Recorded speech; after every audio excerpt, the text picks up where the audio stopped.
Okay, get this. Right now, inside of you, inside trillions of your cells, there's a mission happening on a scale that is just breathtaking. A tiny army of molecular machines is carrying out one of the most essential tasks for life.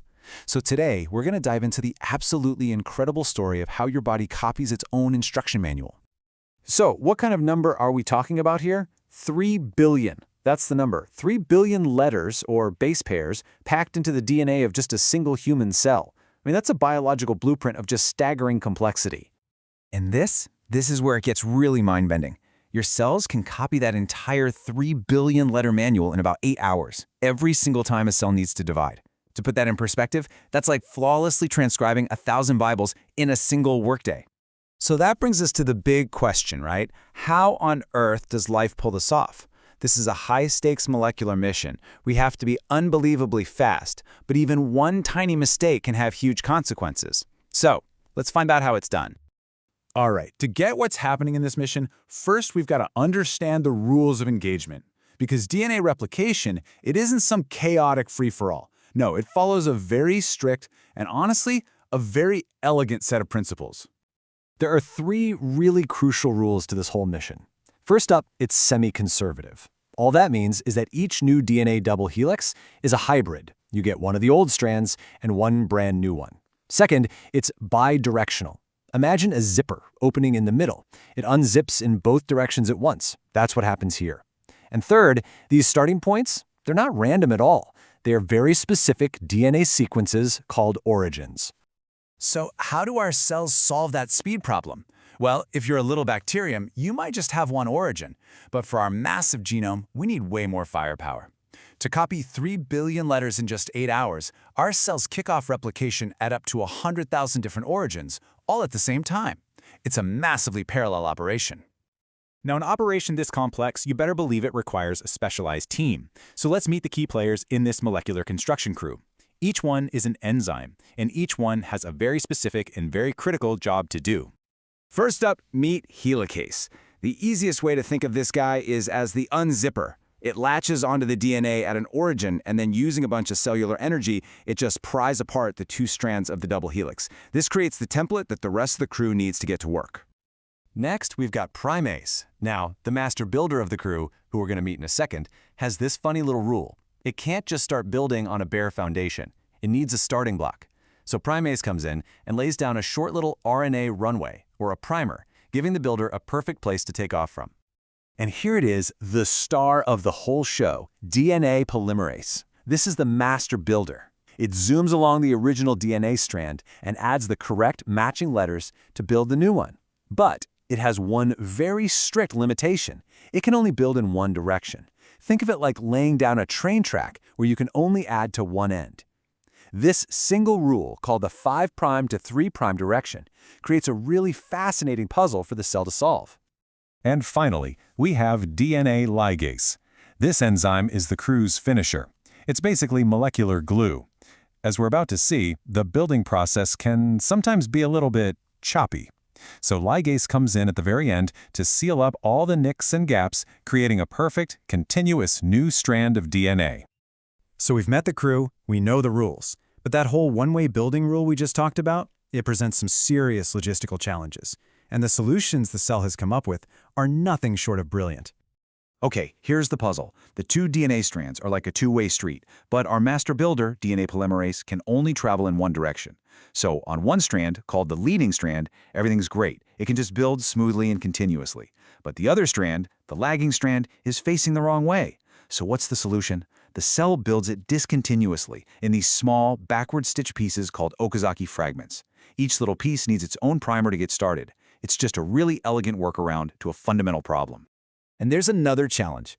As helicase is unzipping the DNA, the helix up ahead gets wound tighter and tighter, creating this immense tension. You can picture it, right? Like twisting a rope until it just knots up on itself. This would bring everything to a grinding halt. The solution is another enzyme called topoisomerase. It acts as a tension reliever. It literally makes a temporary cut, allows the DNA to swivel and relax, and then seals it right back up. It is absolutely essential. And finally, there's what's known as the end replication problem. Because of that backward stitching process on the lagging strand, you can't quite finish the very, very tip of the chromosome. So with every single round of replication, a tiny piece gets lost.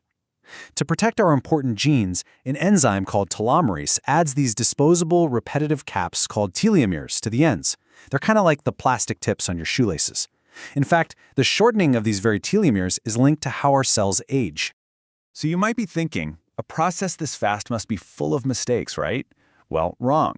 This is where DNA polymerase reveals another one of its superpowers. It's not just a builder, it is also a ridiculously meticulous proofreader. As it adds each new letter, it double-checks its own work. If it catches a mistake, it can immediately go back, cut out the wrong letter, and put the right one in. And because of this proofreading, the final error rate of DNA replication is just breathtaking. We are talking about maybe one mistake for every billion letters copied. That is an absolutely astonishing level of fidelity, and it ensures your genetic code is passed on almost perfectly. But the mission isn't over yet. Even if replication goes perfectly, the DNA molecule itself is under constant attack from the environment. Things like UV radiation from the sun or chemical mutagens. They can damage the code at any time. So what happens then? Well, life has an answer for that too. It's time to call in the DNA Repair Squad. This is a whole other set of specialized systems that are constantly patrolling your genome, looking for and fixing any damage that slips through the cracks. We've basically got three main lines of defense. Mismatch repair acts like a spell checker, coming in to fix those rare errors that polymerase might have missed. Then you have excision repair, which handles bigger problems, like when UV light actually fuses two bases together. It just cuts out the damaged section and rebuilds it. And when this system is defective, it can lead to severe sun sensitivity. And then, for catastrophic double-strand breaks, there's end joining. It's a last-ditch emergency system that basically just stitches the broken ends back together. But there's one last system, and it is maybe the most sophisticated one of all. It's an incredibly powerful tool that's used for both elite-level repair and for the very engine of evolution itself. This is called homologous recombination. This process has two pretty incredible functions. As a repair tool, it can fix one of those devastating double-strand breaks with perfect accuracy. It does this by using the other undamaged copy of the chromosome as a flawless template. But its other job is, well, even more profound. During the creation of sperm and egg cells, it intentionally breaks and swaps pieces of your chromosomes from your mom and dad, literally shuffling the genetic deck to create brand new, unique combinations. And the way it does this is like a really elegant molecular dance. The two chromosomes line up perfectly, strands are cut, they cross over and invade the other chromosome, a whole block of DNA gets exchanged, and then everything is neatly resolved and sealed back up. It's just a beautifully choreographed process that gives us both high-fidelity repair and all-important genetic diversity. So when you look at the whole picture, the story of our DNA is really this constant, beautiful dance. On one hand, you've got these incredibly precise systems for replication and repair, all working to preserve the genetic code with near-perfect fidelity. And on the other hand, you've got recombination, a system that intentionally introduces variation, shuffling the deck to allow for adaptation and the endless novelty of life.